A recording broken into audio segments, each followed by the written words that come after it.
Hi, నిత్య కళ్యాణి అనే flower గురించి ఎప్పుడైనా విన్నారా? చాలా మంది ఇళ్ల ముందర ఉంటుంది.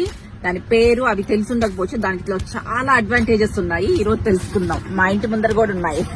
నిత్య కళ్యాణి ఔషధ గుణాలు ఎక్కువగా ఉన్న మొక్క. అలాగే తినేయటం కానీ లేదా ఆకుల్ని మరిగించి తాగటం వల్ల కానీ క్యాన్సర్ తగ్గిపోతుంది అని చెప్పటం చాలా తప్పుడు ప్రచారం.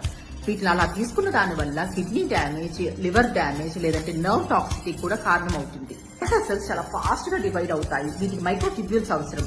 మన నిత్య కళ్యాణి ఫ్లవర్ లో ఉన్న విన్క్రిస్టిన్, విన్ప్లాస్టిన్ అనే పదార్థాలు ఈ మైక్రోట్యూబ్యూల్స్ ని బ్లాక్ చేస్తాయి. దానివల్ల క్యాన్సర్ సెల్ డివిజన్ స్టాప్ అయిపోతుంది. So that cancer cell death కి కారణం. ఈ క్యాన్సర్ కీమోథెరపీలో ఈ పర్టికులర్ ఫ్లవర్ లో ఇంకొచ్చే పదార్థాలు ఉపయోగపడతాయని చెప్పేసి మనకి ఈ పర్టికులర్ ఆర్గనైజేషన్స్ ద్వారా మనకి తెలుస్తోంది.